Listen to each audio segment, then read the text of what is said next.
Welcome back. Today's topic is anxiety, something we should all be able to relate to on some level or to some degree. We'll start generally with self-regulation, then we'll get into the various anxiety disorders, and hopefully illuminate how anxiety is a real systematic problem by discussing the thinking and feeling loops that we get ourselves into, and how these loops seem to take on a life of their own. To explain self-regulation, I like to divide up our responses to the world into three bins. There's three ways we can respond to the world. First, with reflexes, things beyond our control. If we think something is coming at us from the side very quickly, we will duck our head and move. Whether it turns out that inference that something is coming turns out to be correct or not, we don't get to think about or decide upon reflexes. In fact, some of our reflexes work in the absence of our brain, something that in the 1800s greatly amused physiologists, who studied extreme cases like what they called monstrous births, babies born with no brains in their cranial cavities, which still displayed reflexes. So we don't really control reflexes. We could do a few things that might make reflexes less likely. If you're hungry or tired or just watched a scary movie, these things could increase the likelihood that you'll have a big reflex, like a startle or sudden movement if somebody touches your elbow. But in general, regulating your reflexes isn't really an option. Our second response bin is our limbic system, or our emotional responses. Whether we can name them or just feel them, these responses are also quite automatic, quite unbidden, but in part because our emotions exist on a longer time scale than reflexes, we have the capacity to regulate, to a limited extent, our emotional responses to things. The third response bin here could roughly be said to be what we think about things. What spreading activation across our higher cortical areas does the thing that we're responding to create?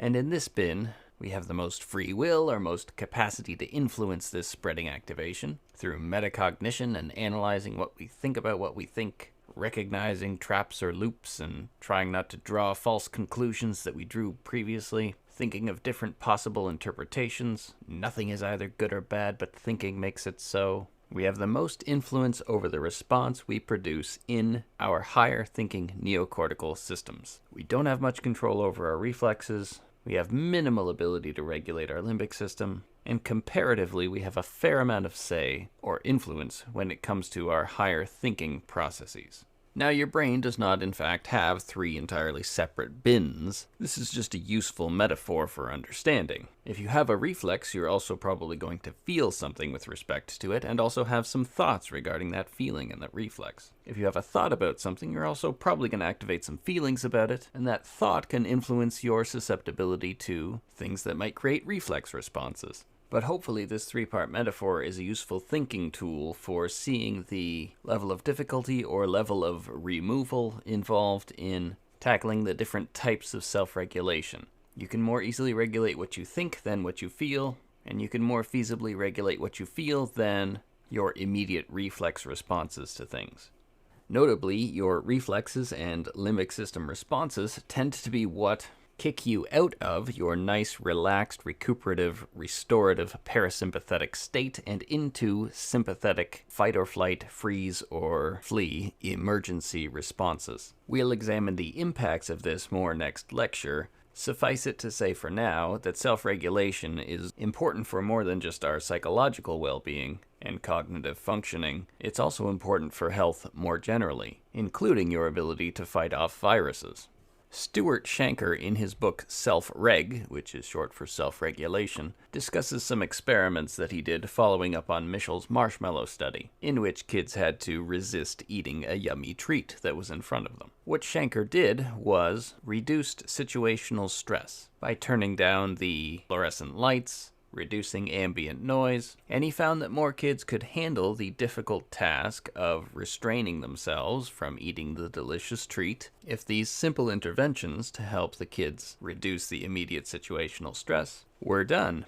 And this fits with what Mischel was saying, based on his initial research, because Mischel's initial interpretation had been that the successful kids were the ones who used strategies. For example, making a story about how a marshmallow, which is delicious, is actually a pillow, and you can't eat a pillow, so why would I want to eat that puffy white thing in front of me?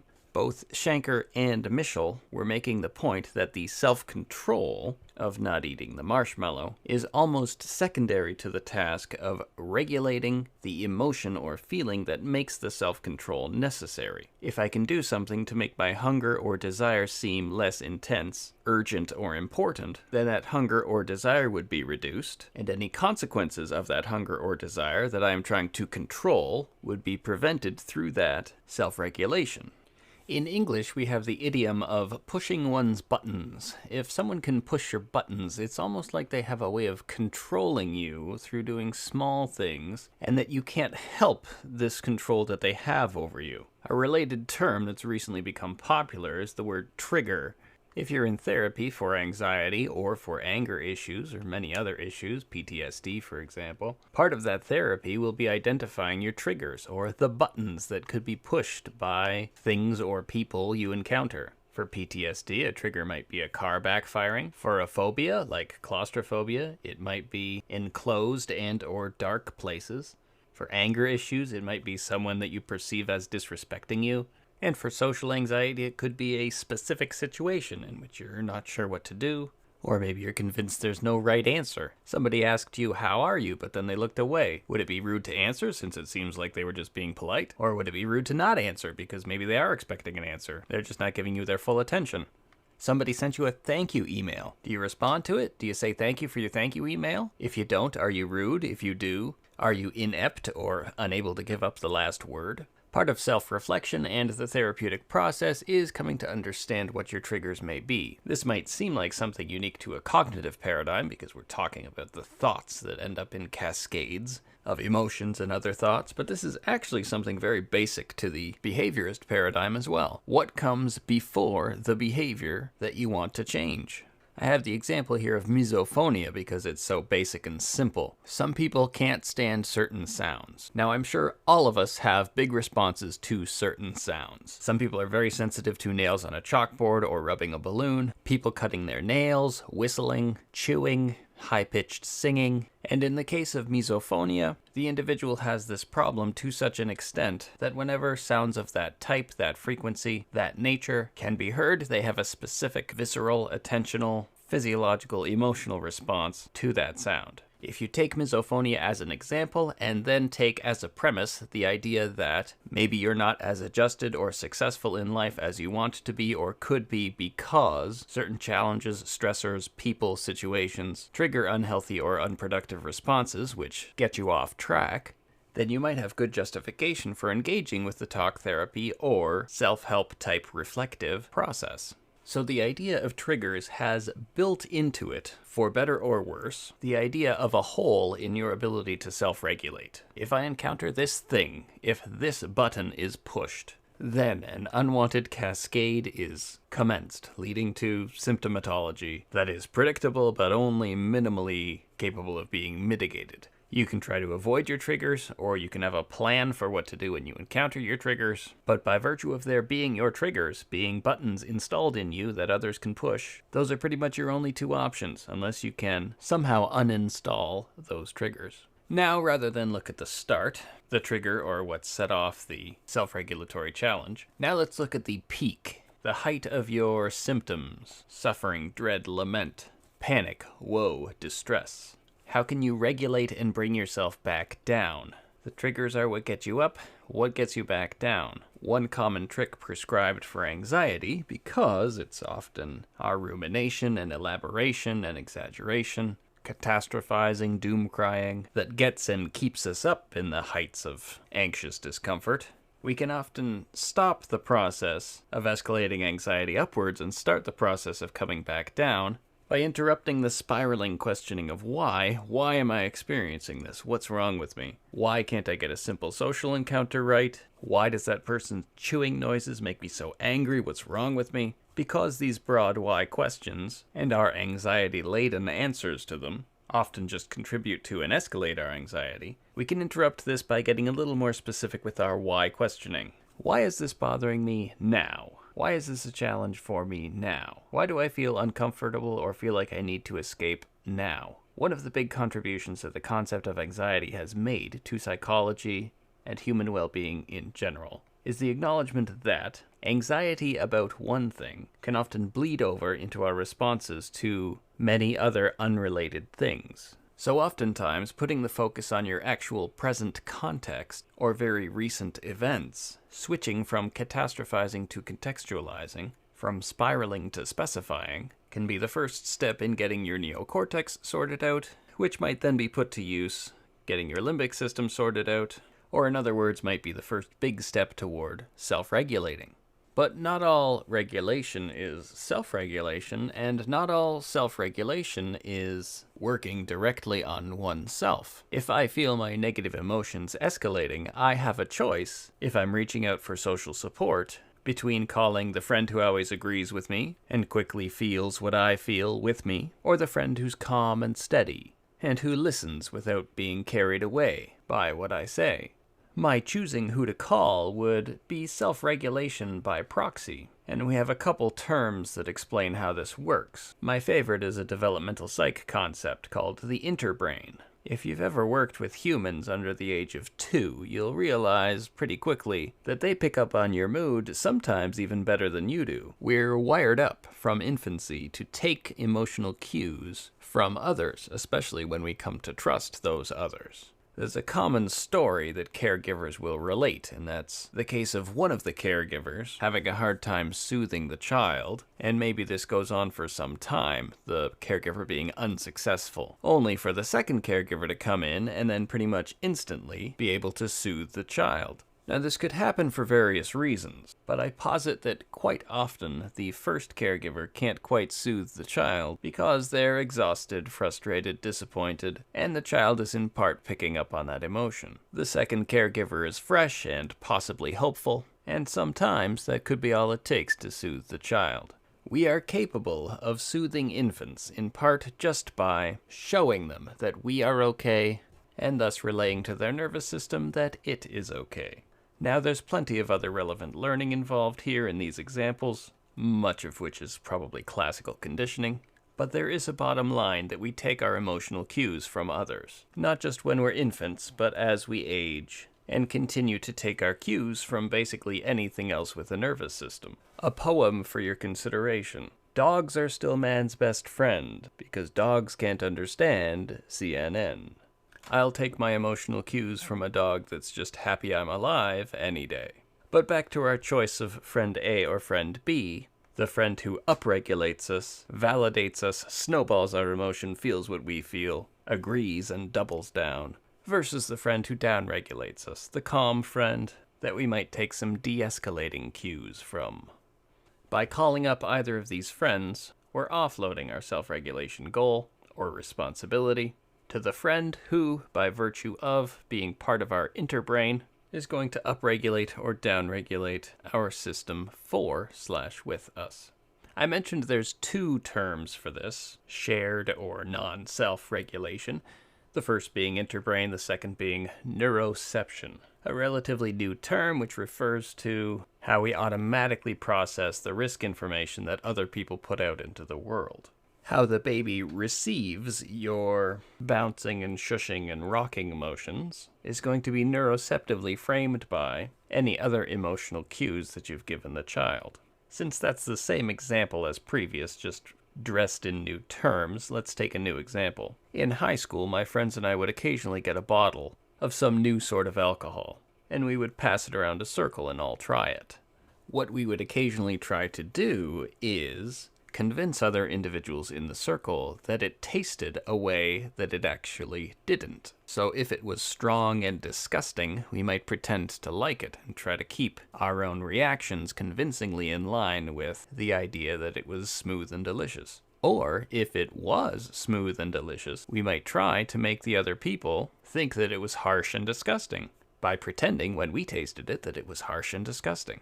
And this game continued, or was repeated on occasion, because it was effective.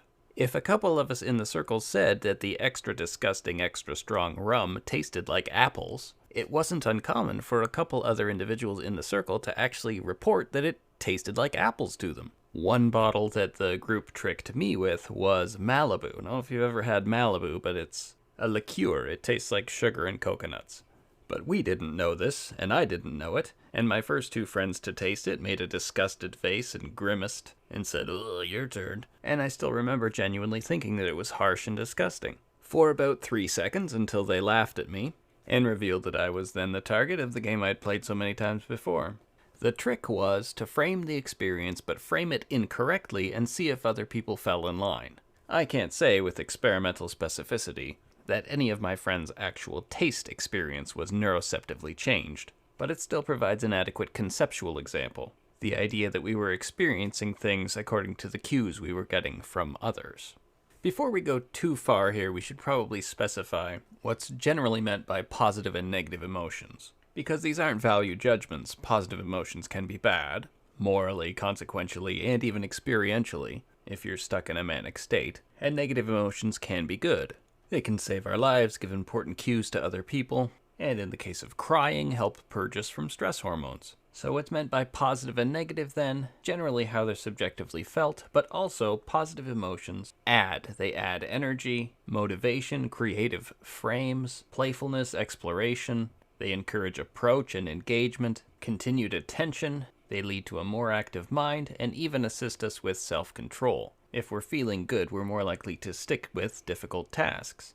And negative emotions tend to subtract. They tend to remove all of these things, to make us feel drained, unmotivated, frozen, stuck, wanting to withdraw. They lead to passive mental states where we're waiting for rather than pursuing what we want. And in a few different ways, negative emotions can separate us from others, especially if our negative emotions are extreme enough or consistent enough or irrational enough that other people can't get on board with understanding, empathizing, tolerating, or supporting us through them. There's a theoretical approach called embodied cognition, and this approach says, remember, we don't just have bodies, we are bodies. We're not Cartesian dual creatures that have separate bodies and minds. So let's look at how the body influences the mind. The embodied cognition approach has yielded some interesting fruit and perspectives, and also a lot of junk, in terms of findings that sound good but they're not replicable, and much of it seems to be too vague to falsify. But I like the embodied cognition perspective on anxiety. Its approach to emotions in general are to reframe any identifiable emotion as an identifiable body mode, a sort of pre-installed autopilot or pre-installed first pass filter that automatically points you in the direction you want to go. So if you feel distress, this is your body's pre-programmed response to being abandoned or physically restricted. The feeling of distress helps you start the process of getting free or finding others. So distress is a body mode that has a specific type of resolution. In the case of abandonment, maybe finding comfort in the presence of another. Fear is something we've roughly already conceptualized in this way. Fight or flight response is something that primes us, prepares us for fight or flight. After listing all of the emotions, all of the bodily modes, Guy Claxton, in his book Intelligence in the Flesh, tackles anxiety last. Okay, so what is the emotional mode of anxiety? And what is the resolution that anxiety directs us towards or prepares us for? Distress seeks comfort, fear seeks escape. What is the anxiety body mode, and what does it direct us towards? Well, anxiety is the state of your body not being sure of what state to be in, according to this embodied cognition approach. So as a body mode, it's not directing you toward any specific type of resolution. It's sort of just responding to vague negative cues by being in a vague negative mode. Anxiety, then, is your body being stuck between emotional modes. In case you're curious, the most well-established bodily emotional modes, derived from or built on the work of Paul Ekman and Jacques Panksepp, are distress mode, recovery mode, disgust mode, fear mode, anger mode, sorrow mode, shame mode, desire mode, enquiry mode, care mode, and anxiety mode. This is not exhaustive, these are just the ones that have good enough biological correlates that we can present a good argument for parceling them out as unique physiological modes or states that could reasonably have evolved modularly through producing adaptive advantages. I include this because it seems to take the cognitive uncertainty that might come with anxiety and place it in a deeper substrata. It's not just that you don't know what's coming, or that you're ruminating or catastrophizing about things. It's that you, on a physical level, don't know how to be ready for what's coming or what's present. So in this way, self-regulation is even more important than self-control, because in the case of anxiety, there might not be anything to do. You might only have as something to work on, fix, address, tackle, wrestle, attend to, the anxiety itself. If someone makes you angry or afraid, not hitting them and not running away would be self-control. Doing something to reduce what makes you want to hit them or to run away would be self-regulation. Calibrating your behavioral responses to be appropriate and constructive given the circumstance would be self-control. Calibrating your emotional, i.e. more primary response to be appropriate and constructive given the circumstance would be self-regulation. The concepts are not entirely separate. For example, removing yourself from an anxiety-inducing situation is both self-control and could qualify as self-regulation. But usually what's meant by self-regulation is working on the emotions rather directly, through relaxation, breathing, reframing your experiences, decatastrophizing, de-escalating. Anxiety is, in some sense, its own problem. Moving on to anxiety disorders, this family of disorders is the most prevalent type of mental illness experienced by Canadians. Over the course of a given year, about 12% of Canadians will be diagnosable, not diagnosed, but will experience anxiety to an extent that could be diagnosed as an anxiety disorder. The American Psychological Association defines anxiety as a negative mood state characterized by bodily symptoms of tension and apprehension about the future. And that's a fine definition, but the way I think of anxiety is stress with fear. And at pathological levels, the fear is mostly of the stress. When anxiety is at its worst, you are fearing your own discomfort, which of course gives you no place to go except to manage that discomfort. There appear to be some physiological differences between anxiety and fear. So my thinking tool definition of anxiety as stress with fear might need some work, but here's why I don't just go with the APA definition. It's because it hasn't really distanced itself from the initial Freudian dichotomy of fear as accurate negative emotion and anxiety as inaccurate negative emotion. Here's Freud writing in the 20s. A child can be afraid of a barking dog, which presents a real threat, but would, by definition, have to be labeled anxious if he had the same response to darkness or strangers, which apparently only pose a threat in the child's mind. If you think this through for just a second, it boils down quite simply to anxiety is wrong fear. Okay, so whether what someone is experiencing physically is fear or anxiety depends on whether it's correct. Let's run a thought experiment very quickly. Imagine you are home alone at night. You start to worry that someone maybe has crept into the house, and you catch, through the corner of your eye, the movement of a shadow. Your heart starts to race. Are you experiencing fear or anxiety? Under the Freudian and the APA model, I can't answer that question until I find out whether there's actually someone in your house. Because if there's actually someone in your house, well, then there is a present threat. There's a real danger, and therefore you're experiencing fear. But if it was just your imagination, then what you're experiencing is anxiety. There's no present threat. But hang on, what we were supposed to be doing is just labeling a physical state. We should be able to do that without knowing the outcome, the thing that comes after the state. In my opinion, we're not doing justice to the physical state of anxiety by saying it is incorrect fear or by saying it is negative affect in the absence of danger or in the anticipation of future possible danger. Anxiety disorders are one of the many types of disorder in which people self-stigmatize if they have the disorder. In other words, they see themselves as weak, broken, inadequate, incompetent, etc. for having their disorder.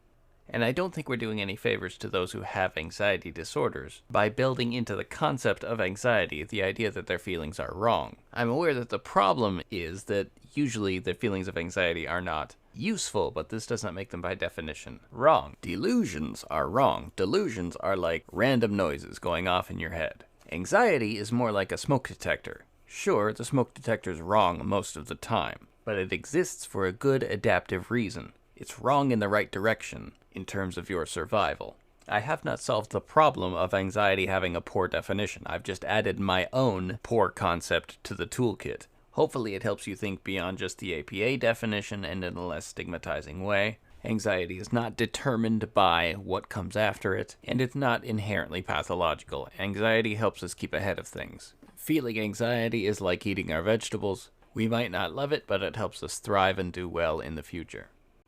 With that said, anxiety is maladaptive when the magnitude of your anxiety is disproportional to whatever you're anxious about. The first anxiety disorder listed in the DSM is separation anxiety disorder. If you fear being apart from another person and this impairs your functioning, and this has occurred for 6 months if you're an adult or 4 weeks if you're younger, then you'll likely qualify for a diagnosis of separation anxiety disorder, which is most common in young kids and often brought about or precipitated by big life changes, and those diagnosed with separation anxiety disorder are more likely than others to be diagnosed later in life with generalized anxiety disorder. This is when I usually ask the class if any students had been called shy when they were growing up, and there's usually a few. And I ask them, what if instead of when people called you shy, they told you you were anxious? And these students tend to respond that, well, that would be a bad thing. They don't want to see themselves as being anxious. It's inaccurate, pathologizing, unhelpful, etc. And it shows the subjective power of labels. Whether this means we should work to destigmatize the label of anxiety or stop labeling things like shyness as anxiety, I don't know. The point is just that the word has a specific type of power. And I think it's helpful to notice that. So let's consult our hedgehogs about anxiety. Our bio, our psycho, and our social hedgehogs about anxiety. Here's our bio hedgehog. Well, first let me tell you remember GABA? GABA is the neurotransmitter that goes around saying, shh, it's okay. Well, individuals with anxiety tend to have lower levels of GABA, which translates to increased brain activity. There's also lower levels of serotonin, though it's not just the availability of serotonin that seems to assist with anxiety. Other neural changes have to occur as well. In general, you're looking at about 2 months for your Prozac, Zoloft, Paxil, or citalopram to pull you out of a disordered level of anxiety. We also expect to see in anxious individuals high limbic activity, and if you want to shut that down, you might need some tranquilizers. But given the spotty effectiveness of psychopharmacotherapy, let's also consult our psycho-hedgehog, who says that part of getting oneself out of anxiety is learning about control, remembering that you have the control that you do. This is useful for negative emotion states generally because recall they tend to make you a little passive and liable to wait for yourself to get better rather than to pursue that which is meaningful. The psychological level hedgehog might also talk about how growing up with unpredictable parenting can lead you to expect the worst and implant a habit in you of being on the lookout or being anxious, and how one interprets one's bodily states turns out to be important for anxiety. One of the things we'll do with kids is we'll reframe so that when they feel anxious, they don't use their normal words like scared, but rather less pathologizing and more positive, open, exploratory approach types of words like I'm excited. Okay, thank you, Psycho Hedgehog. How about the social level hedgehog? Let's check out the social dimension. Well, she says major life events can lead to anxiety, or more generally lead to stress that leads to, in some cases, disordered levels of anxiety. So major life events like getting married, getting fired, death in the family, breakup, etc. The number of major life events that you have experienced is positively related to your risk for anxiety. But of course, counting these things up ignores your coping resources, and there's something a little more impactful upon your health and vulnerability to an anxiety disorder, which is everyday hassles. If every day you deal with a toxic boss, this is more likely to cause you anxiety, or rather it, by virtue of being a frequent hassle, is more likely to be a risk factor for anxiety than things like major life events. But let's give some credit here to the psycho-level hedgehog. because how bad you perceive your boss to be is going to influence his impact on your health and well-being. And your perception of this severity is going to be determined in part by your experiences. If your parents prevented you from experiencing challenges, then everyday hassles might be a little more impactful or serious for you. If you're allowed to fail more and pick yourself up, that's an early template for resilience. Thank you, Social Level Hedgehog. I will apply the wisdom of these 3 hedgehogs, because I am a good fox, to thinking about all 11 anxiety disorder categories. Separation anxiety disorder, selective mutism, which tends to be kids, and it just means that in certain situations they refuse to speak. Specific phobia, social anxiety disorder, previously social phobia, panic disorder, agoraphobia, generalized anxiety disorder, substance-induced anxiety due to medical condition, other specified anxiety disorder, such as neurotic anxiety, and unspecified anxiety disorder, where maybe you don't meet threshold or cutoff for any of the 10 disorders above, but you are having notable clinically significant adaptive failures due to anxiety. Regardless of which of these anxiety disorders we're talking about, for anxiety disorder diagnosis, you need to engage in disordered behavior, such as changing your habits, usually avoiding things. This disordered behavior must persist. Usually the magic number is 6 months. And this persisting disordered behavior must be attributable to anxiety. The different disorders tend to differ based on what is feared and what the beliefs underlying the anxiety tend to be. So for panic disorder, for example, the fear is usually that you will have a panic attack. That's usually the primary concern or anxiety for panic disorder. Let's take another example with specific phobia. Do you have a fear of heights, water, enclosed spaces? This is a specific phobia. To reach threshold for diagnosis, this fear should exist, quote, nearly always in the presence of the object, be present for 6 months or more, and the fear should be sufficiently distressing or sufficiently impairing. So does it prevent you from going places or accomplishing things that you need to accomplish. There are 5 main categories of phobic stimuli, 5 subtypes of specific phobia, which are bins that contain quite a few types of phobias that you could have. Things that can creep and crawl and run, these are animal phobias.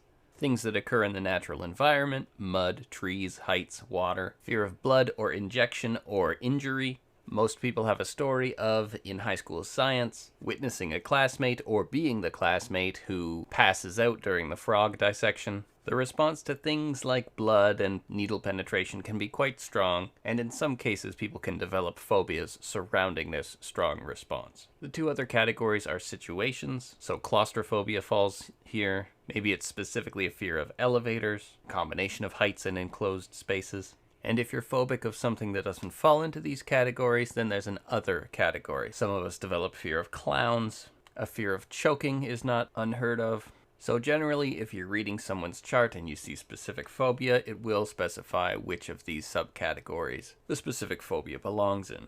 And these categories, like diagnosis in general, can be useful in part because when people present with one phobia, it's often the case that they will be phobic of other things as well, or develop phobias of other things as well. 75% of people with a phobia are phobic to in response to more than one object. And if I know somebody has one phobia, or is phobic of one object, or thing, or circumstance, then if I bet that they are also phobic of 2 other things, or that they will become so if they haven't been already, that's the bet that's most likely to win. The most common number of phobias that people with phobias have is 3. It's not 1, not 2, not 4, but 3.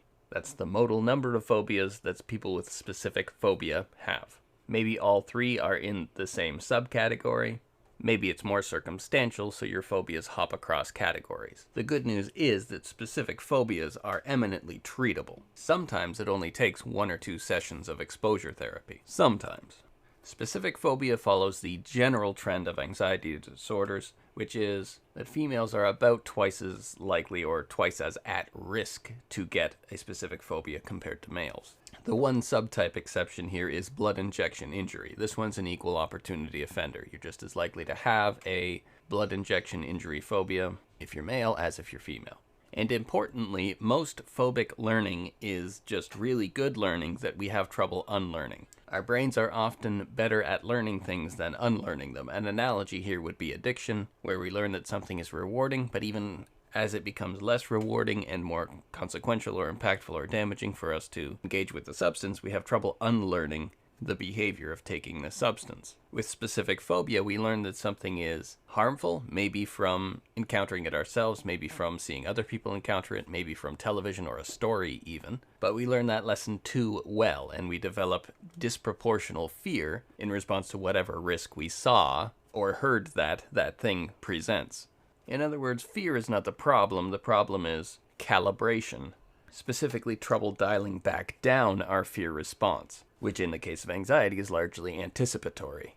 An example of the adaptiveness of anxiety would be learning to fear this scorpion. We come from ancestors who survived these scorpions in Africa long enough to at least reproduce and have other ancestors, all the way down to us. Things like this scorpion are better at creating phobias in us than things that did not exist in our evolutionary past. I can more quickly develop an irrational fear of this creepy, crawly biological agent than I can of a kitchen knife or a katana. This was called by Seligman and others prepared learning. Something about my biology, the fear mode or anxiety mode that learns to get kicked on in response to these things, is more efficient at learning to kick itself on and take over in response to things like scorpions, heights, snakes, and deep water than it is to clowns, guns, knives, books, boxes, and cars. We come with pre-installed ability to develop phobias about things that it would have been adaptive to be scared of in our evolutionary past. More specifically, these things can create phobias more easily, with fewer or less intense pairings. Once developed, these phobias cause greater irrationality about the thing, and in part because of this greater learned irrationality, these phobias are more tricky to address in therapy. Quoting Bill Nye with his characteristic wit, our ancestors who did not have a fear of heights, who did not have a fear of eating something poisonous, who did not have a fear of venomous snakes and spiders, who were not afraid of drowning, well, they're dead.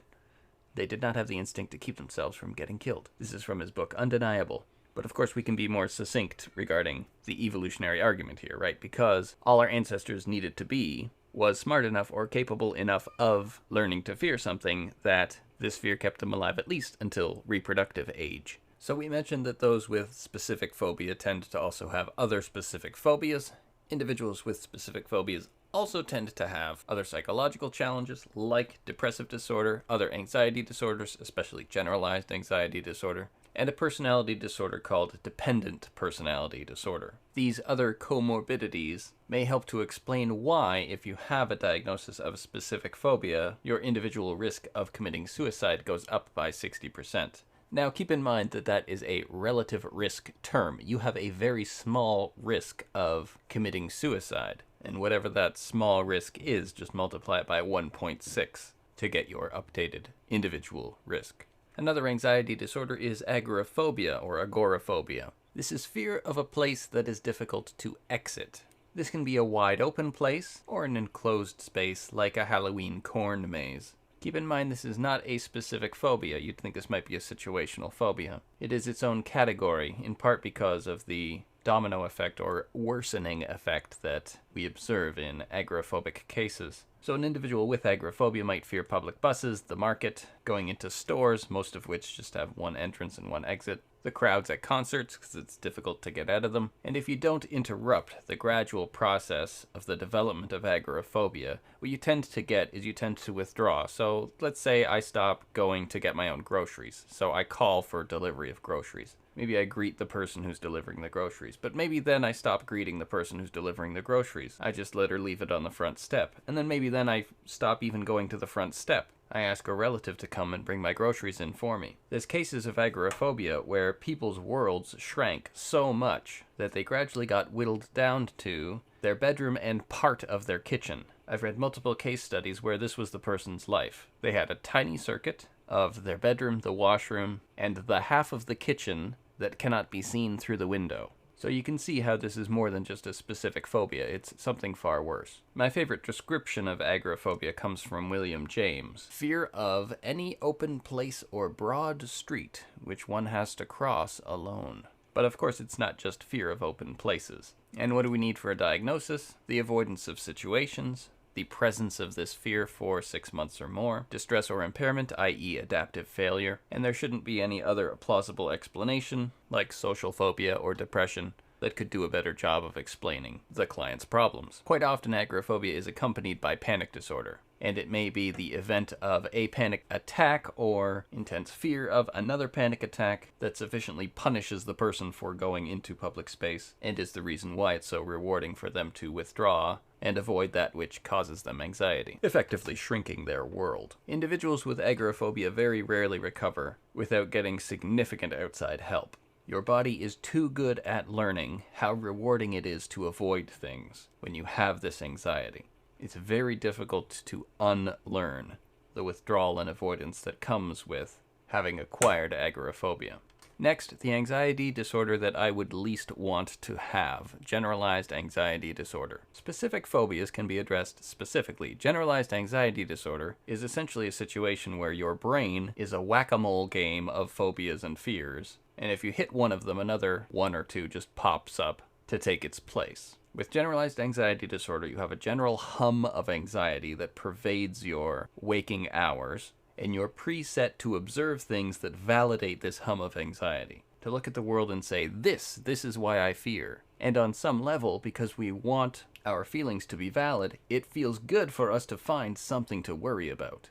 So with generalized anxiety, we have this portable anxiety and worry that's disproportional to whatever we happen to be worrying about at the time. So we can worry about objects, health, geopolitics, choking, crime, conspiracies, relationships, the future, finances, and whether we said the wrong word to the cashier, all within the span of an hour, all with life and death urgency, and all with no apparent goal or justification other than to elaborate or make sense of this worry hum that we have. Individuals with generalized anxiety disorder tend to describe their anxiety as having a life or a mind of its own, being beyond their control, and if we look at a few example screening items, we can see the progression of the problem that generalized anxiety poses. So first off, do you worry? From 1 to 10, how characteristic is this of you? Fine, lots of us worry. It's why some of us have survived. Next, I am not in control of my worry. How characteristic is this of you? The life of its own idea. But what do we notice here? This worry is worrying. Oh, I'm not in control of my worry. Well, maybe I should worry that I'm not in control of my worry. That's what the next item is about. I'm concerned about my lack of control over my worrying. Well, now you've just closed up the circle. Now you've made it an independent, self-perpetuating loop, whereby you don't have to address the thing or things that you're worried about anymore, and addressing them would be irrelevant. You can perpetuate the worry by worrying about the worry. Congratulations, reality is now irrelevant. You are in the worry loop or anxiety loop. So what does it take to get a diagnosis of generalized anxiety disorder? Anxiety and worry causing symptoms such as restlessness, irritability, concentration difficulties, difficulty sleeping, muscle tension. And these symptoms of anxiety and worry should cause clinically significant subjective distress or impairment or adaptive functioning, like not being able to fulfill tasks that society expects of you. And given the pervasiveness of these symptoms and these challenges, given that it does seem to be a constant hum, sometimes drowned out and sometimes amplified, but nearly always there, it's extra important to think organic with generalized anxiety disorder, i.e. make sure the individual doesn't have hyperthyroidism, a hormonal or cardiac problem that's causing this chronic alert state or vigilant worry that we're seeing. In order to see all the anxiety disorders together in one place, let's walk through a diagnosis decision tree for the DSM for anxiety. Someone is presenting with anxiety, and you want to see whether they fall into any diagnosable categories of anxiety. So we've confirmed anxiety. Let's next ask, is this anxiety due to the physiological effects of a substance? This is our first question. If we have a yes to this question, then our next question is the anxiety that's due to the substance associated with a disturbance in attention and awareness characterized by a fluctuating course? If yes to this question, then the individual is experiencing delirium, of which there are a few subtypes, but we would be looking at intoxication, withdrawal, or medication-induced delirium. If the anxiety due to the physiological effects of the substance are not associated with a disturbance in attention and awareness characterized by a fluctuating course, then we ask, are the symptoms severe enough to warrant clinical attention? So we have anxiety due to the effects of a substance, but no delirium-like symptoms.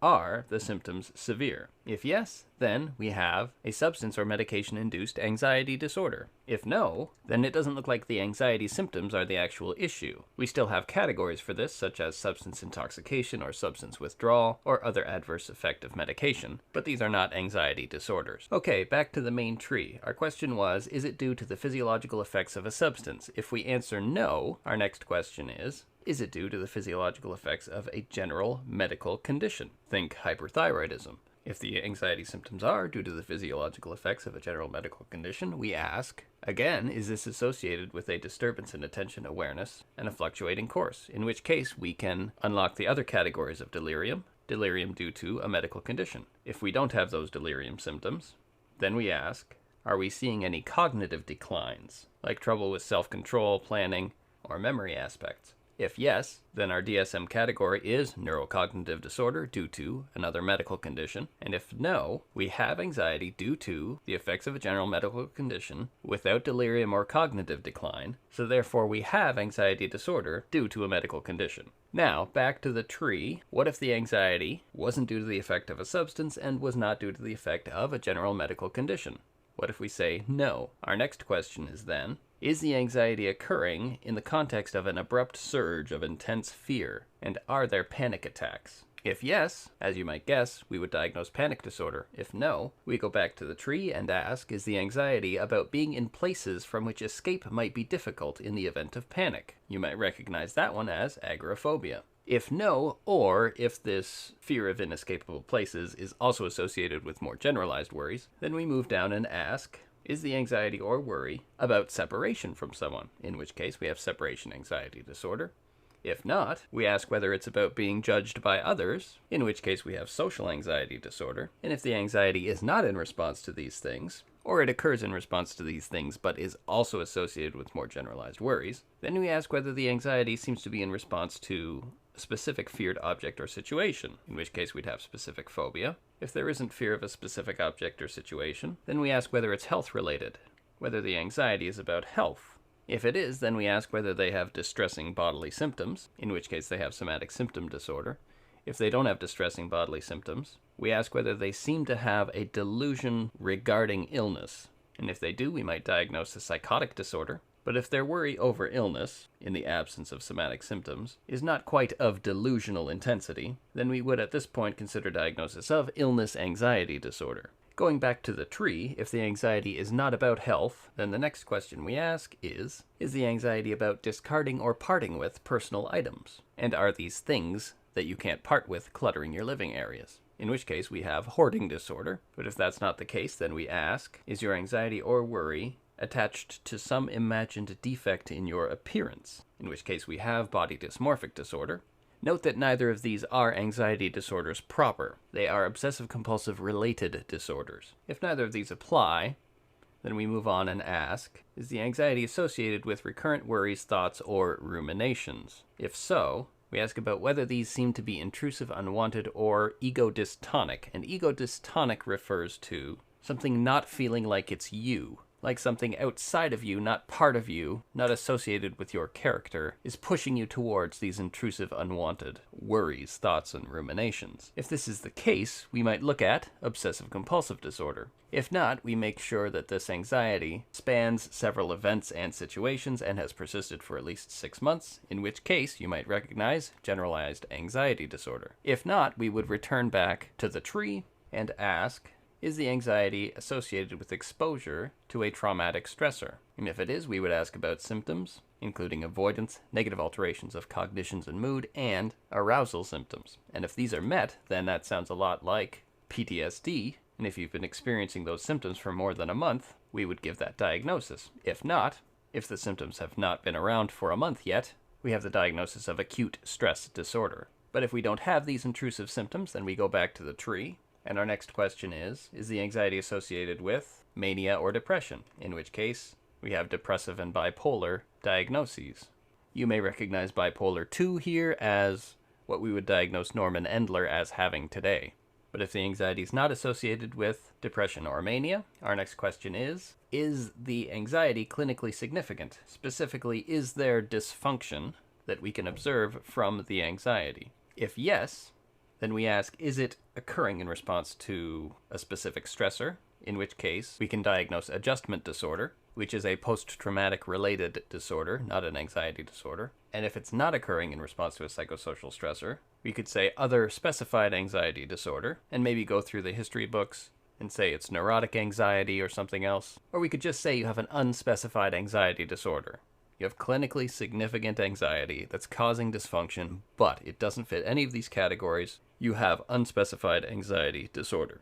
But if our final answer to the anxiety decision tree is no, if we say, look, the individual has anxiety, but they don't have clinically significant psychological or biological dysfunction, then we would say the person has normal anxiety. Finally, let's spend a little more time discussing the feedback loops of anxiety, because this is why anxiety is such a problem. Anxiety can become this functionally autonomous problem where what you're worried about is the fact that you're worrying. This has been called anxiety sensitivity or fear of fear. And at the behavioral level, the cycle we see is that it's self-reinforcing to avoid things. If I learn that anxiety is reduced by my avoiding things, then I'm likely to keep avoiding things, but I've also cut myself off from learning that maybe if I approach the things that I want to avoid, I could learn that my worry was unwarranted. So you have a structural challenge where you've cut yourself off from certain types of learning through withdrawal or avoidance. Let's consider the case of Jim. He's anxious about social interactions going poorly, which sounds like social phobia, but comes to understand that his anxiety about it could actually make a poor interaction more likely. The awkward trap of being socially awkward because you're just thinking about how awkward you are, rather than engaging.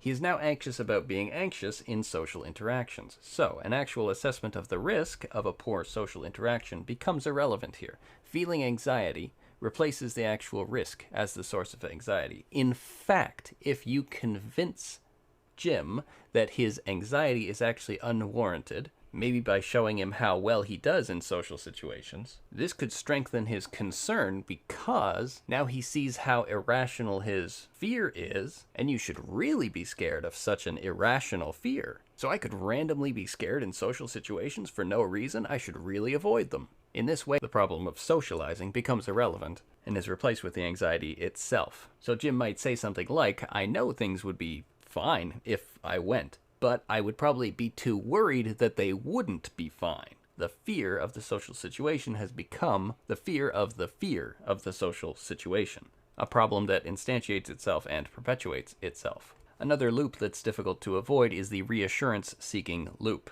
You feel a bit worried, so you ask somebody, hey, is it going to be okay? And they, being a normal human, say, well, yeah, it's going to be okay. Your worry is not well calibrated to the situation. This seeking of positive assessments from others results in a reward, so not only are you more likely to seek reassurance in the future, you're more likely to require reassurance in the future in order to feel better. You're creating a dependence on that reassurance. And if we consider the reassurance a reward, because it would be negatively reinforcing if it were effective, it could be rewarding not just the seeking of reassurance, but the worry that precedes the seeking of reassurance. You could, by reassuring someone, be operantly and classically conditioning them to worry. You could make the overall problem worse by quote-unquote helping in the individual instance, increasing dependency and worry over the long term. In conclusion, self-regulation is our central anxiety problem. We all get anxious, and it's adaptive to be anxious. The issue is one of calibration. Anxiety is part of the symptoms of many disorders that don't happen to be anxiety disorders themselves, and the idea of loops and functional autonomy help us understand not just how anxiety works dynamically, but what the actual problem with anxiety in disordered cases tends to be. That's it for now. Stay tuned.